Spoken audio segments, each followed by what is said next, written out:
উড়ি বাবা উড়ি বাবা কেন এসেছেন আপনি? আমি জানি বুঝি। কাল রাতে তুই আমার বাড়ি গিয়েছিলি কেন? লম্পট চরিত্রহীন মাতা ছেলের বিরুদ্ধে আমি নালিশ চালাতে গিয়েছিলাম। Son of a bitch! আমার চরিত্রবান ছেলের বিরুদ্ধে যা তার কথা বললে এখনই আমি তোকে গুলি করে মারবো। গুলি আপনার পিস্তলে আছে প্রধান বাবু। আমাদের মতো করতে না গন্ডারের চামড়া। প্রধান বাবু তো গণ্যমান্য ব্যক্তি, ওকে না গণ্যমান্য কাকে বলছো বাবা? বন্যা তার জন্য সরকার লরি লরি চাল গম পাঠিয়েছিল, তা গরিব মানুষের একদানা না দিয়ে রাতারাতি চলে যাচ্ছে বড় বড় ব্যবসাদারদের গোডাউনে। শুধু তাই নয়, শুধু তাই নয়, এই অর্জুন কয়লা বালি পাথর এমনকি নারী পাচার থেকে শুরু করে কোন ব্যবসাদারদের বাকি নেই। ওর ছেলে দুটোর বড্ড বড় বেড়েছে বিজয়।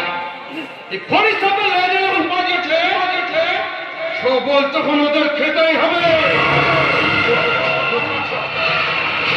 আমার সব চরিত্রবান ছেলে মেয়ে যখন ঝগড়া দিয়েছে প্রধান বাবু, আপনার ছেলে যে কত বড় সৎ চরিত্রবান তা আমি নিজের চোখে দেখে এলাম। সেই দিন সময় মতো আমি না পৌঁছতে পারতাম। আমি শুনলাম মেয়েটাকে তুই কিডন্যাপ করে নিয়ে যাচ্ছিলি। আমার পলাশ মেয়েটাকে তোর হাত থেকে ফিরিয়েছে। দাদা মিথ্যা, সম্পূর্ণ মিথ্যা প্রধান বাবু। আমার অর্জুন কখনো তা করতে পারে না। পারে বিজয় পারে। তাছাড়া ওই অমল মাস্টার ভোটে জেতার জন্য এটা একটা নাটক রচনা করেছে বিজয়।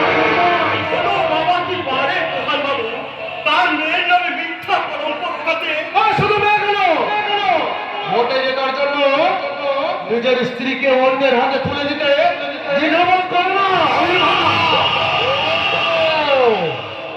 তাহলে তুমিও বুঝি ভোটে জেতার জন্য নিজের স্ত্রীকে অন্যের হাতে তুলে দিয়ে প্রধান হয়েছিল।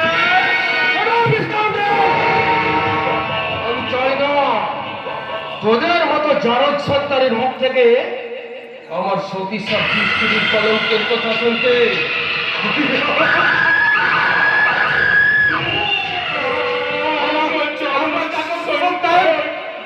বলো বলো বাবা, আমাদের কি জন্মের পরিচয় বলো বাবা।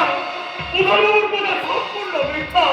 ঘরে কর্ণ অর্জুন আমার মুখ থেকে দলে সরিয়ে নেওয়ার জন্য মহিমাদার মিথ্যা কথা বলছে। তাহলে তোমার ঠোঁট কাঁপছে কেন বাবা? তুমি শুধু একবার আমাদের মাথায় হাত রেখে বলো ওই মহিমাদারের কথা মিথ্যা। ওরে কর্ণ অর্জুন আর 25টা বছর সন্তান মেয়ের মনের আমি ঘরে পিঠে করে মানুষ করেছি। তোদের মাথায় হাত দিয়ে আমি মিথ্যা কথা বলতে পারি।